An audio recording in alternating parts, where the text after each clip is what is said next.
ರಾಜಕೀಯ ಬೇರೆ, ಸ್ನೇಹ ಬೇರೆ. ನಾನು ಮತ್ತು ಯಡಿಯೂರಪ್ಪ ಅಣ್ಣ ತಮ್ಮಂದಿರಂತೆ, ಈ ರೀತಿಯಾಗಿ KS ಈಶ್ವರಪ್ಪ ಈಗ ಹೇಳಿರುವಂತದ್ದು.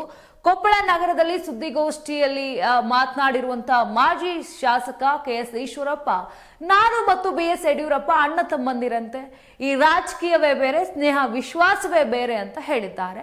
ಇನ್ನು ಕೊಪ್ಪಳದ ಸಿಂಧೂರ್ ಹತ್ರ ಏನು ಉಡುಪಪುರ ಇದೆ, ಅಲ್ಲಿ ಸಂಗೊಳ್ಳಿ ರಾಯಣ್ಣ ಪ್ರತಿಮೆಯನ್ನ ಉದ್ಘಾಟನೆ ಮಾಡಲು ಬಂದಿದ್ದಂತ KS ಈಶ್ವರಪ್ಪ ನಂತರ ಕೊಪ್ಪಳದ ಸಿದ್ದೇಶ್ವರ ಸ್ವಾಮೀಜಿಗಳನ್ನ ಅಂದ್ರೆ ಅವರನ್ನ ಭೇಟಿ ಮಾಡ್ಲಿಕ್ಕೆ ಮಠಕ್ಕೆ ಹೋಗ್ಬೇಕಿದ್ರೆ ಮಾಧ್ಯಮದವರೊಂದಿಗೆ ಮಾತನಾಡಿರುವಂತ ಈಶ್ವರಪ್ಪ, ಮಾಧ್ಯಮದವರು ಒಂದು ಪ್ರಶ್ನೆಯನ್ನ ಕೇಳ್ತಾರೆ. ಯಡಿಯೂರಪ್ಪರನ್ನ ಭೇಟಿ ಆಗಿದ್ರ, ಹೇಗಿದೆ ನಿಮ್ಮ ಸ್ನೇಹ ಸಂಬಂಧ ಅಂತ. ಇದಕ್ಕೆ ಉತ್ತರವನ್ನ ಕೊಟ್ಟಿರುವಂತ ಈಶ್ವರಪ್ಪ, ಯಡಿಯೂರಪ್ಪ ನಾನು ಅಣ್ಣ ತಮ್ಮಂದಿರಿದ್ದಂಗೆ, ಇವತ್ತಿಂದಲ್ಲ ಮುಂಚೆಯಿಂದಾನೂ ಕೂಡ ನಾವು ಒಟ್ಟಿಗೆ ಇರುವಂತವ್ರು. ಇನ್ನು ಮೊನ್ನೆ ನನಗೆ ಹುಷಾರಿಲ್ಲದೆ ಇದ್ದಾಗ ನನಗೆ ಫೋನ್ ಮಾಡಿ ಆರೋಗ್ಯವನ್ನ ಕೂಡ ವಿಚಾರಿಸಿದ್ರು. ಅದಾದ ನಂತರ ನನ್ನ ಮೊನ್ನೆ ತಾನೇ ನನ್ನ ಹುಟ್ಟುಹಬ್ಬ ಕೂಡ ಆಯ್ತು. ಆ ಸಂದರ್ಭದಲ್ಲಿ ಅವರು ಮತ್ತು ಅವರ ಮಗ ಪತ್ರಿಕೆಗಳಲ್ಲಿ ಸ್ಟೇಟ್ಮೆಂಟ್ ಕೊಟ್ಟು ನನಗೆ ಶುಭವನ್ನ ಕೂಡ ಹಾರೈಸಿದ್ರು. ಹೀಗಾಗಿ ನಮ್ಮ ಸ್ನೇಹ ಇಂದಿನದಲ್ಲ, ಆಗಿನೂ ಕೂಡ ಬಂದಿರುವಂತದ್ದು. ಈ ರಾಜಕೀಯವೇ ಬೇರೆ, ಸ್ನೇಹವೇ ಬೇರೆ ಅಂತ ಹೇಳಿದ್ದಾರೆ. ಇನ್ನು ಅವ್ರ ಮನೆ ಮದುವೆಗೂ ಕೂಡ ನಾನು ಹೋಗಿದ್ದೆ.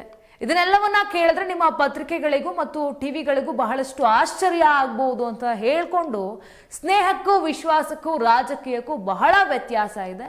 ಹಾಗಾಗಿ ಇವತ್ತಿಗೂ ಕೂಡ ನಾವಿಬ್ರು ವಿಶ್ವಾಸ ಸ್ನೇಹದಲ್ಲಿದ್ದೀವಿ ಅಂತ KS ಈಶ್ವರಪ್ಪ ಅವರು ಹೇಳಿರುವಂಥದ್ದು.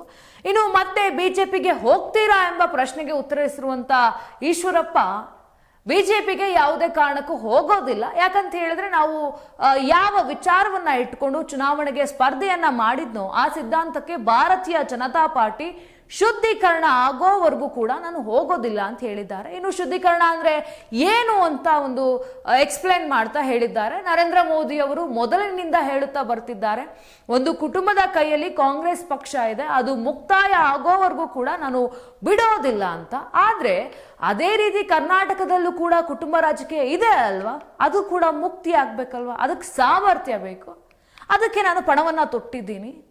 ಇನ್ನು ಮೋದಿ ಅವರು ಹೇಳ್ತಾರೆ ಕುಟುಂಬ ರಾಜಕೀಯ ಮುಕ್ತಿ ಆಗ್ಬೇಕು ಅಂತ. ಆದ್ರೆ ಒಂದು ಕಾಲದಲ್ಲಿ ಅನಂತ್ ಕುಮಾರ್, ಯಡಿಯೂರಪ್ಪ, ನಾನು ಅಂದ್ರೆ ಈಶ್ವರಪ್ಪ ಅವರು, VS ಆಚಾರ್ಯ ಆಗಿರ್ಬೋದು, ರಾಮಚಂದ್ರ ಗೌಡ, ಜಯಶಂಕರ ಮೂರ್ತಿ, ನಾವೆಲ್ಲರೂ ಕೂಡ ಸಾಮೂಹಿಕವಾಗಿ ಹೋರಾಟವನ್ನ ಮಾಡ್ತಿದ್ವಿ. ಆದ್ರೆ ಈಗ ಕೋರ್ ಕಮಿಟಿ ಆಗಿದೆ ಅಲ್ವಾ, ಒಂದು ರೀತಿಯಾಗಿ ಹೊಂದಾಣಿಕೆ ರಾಜಕಾರಣ ಆಗಿದೆ ಅಂತ ಈಗ ಈಶ್ವರಪ್ಪ ಅವರು ಹೇಳಿರುವಂಥದ್ದು. ಒಂದು ರೀತಿಯಾಗಿ ಅದು ಯಾರಿಗೆ ಹೇಳಿದ್ರು ಏನು ಹೇಳಿದ್ರು ಗೊತ್ತಿಲ್ಲ. ಕುಟುಂಬ ರಾಜಕಾರಣ ಕರ್ನಾಟಕದಲ್ಲೂ ಇದೆ ಕೂಡ, ಅದನ್ನ ನಾನು ಏನೋ ಒಂದು ಮುಗಿಸ್ಬೇಕು, ಅದಕ್ಕೆ ನಾನು ಯೋಚನೆಯನ್ನ ಮಾಡ್ತಿದ್ದೀನಿ ಅನ್ನೋ ನಿಟ್ಟಿನಲ್ಲಿ ಮಾತನಾಡಿರುವಂಥದ್ದು. ಇನ್ನು ನೇರವಾಗಿ ಮೊನ್ನೆ DK ಶಿವಕುಮಾರ್ ಅವರು ಬಹಿರಂಗವಾಗಿ ಹೇಳಿದ್ರು, ನನ್ನ ಭಿಕ್ಷೆಯನ್ನ ನೀನು ಗೆದ್ದಿದ್ದೀಯಾ ಅಂತ. ಇದೆಲ್ಲವೂ ಭಾರತೀಯ ಜನತಾ ಪಾರ್ಟಿ ಅಪವಿತ್ರವಾಗಿದೆ ಅಂತ ತುಂಬಾ ಸ್ಪಷ್ಟವಾಗಿ ಕಾಣ್ತಾ ಇದೆ. ಇದನ್ನೇ ಶುದ್ಧೀಕರಣ ಮಾಡಬೇಕು ಅಂತ ನಾನು ಹೇಳಿದ್ದು ಅಂತ ಕೂಡ ಆ ಶುದ್ಧೀಕರಣ ಪದಕ್ಕೆ ಎಕ್ಸ್ಪ್ಲೇನ್ ಮಾಡಿದ್ದಾರೆ ಈಶ್ವರಪ್ಪ. ನನ್ನ ಪ್ರಯತ್ನವೂ ಕೂಡ ಅದೇ ಆಗಿದೆ. ಅಂದ್ರೆ ಕುಟುಂಬ ರಾಜಕಾರಣವನ್ನ ಓಡಿಸುವಂಥದ್ದು ನನ್ನ ಪ್ರಯತ್ನ ಆಗಿದೆ ಅಂತ ಈಶ್ವರಪ್ಪ ಅವರು ಈಗ ಹೇಳಿಕೆಯನ್ನ ಕೊಟ್ಟಿರುವುದು.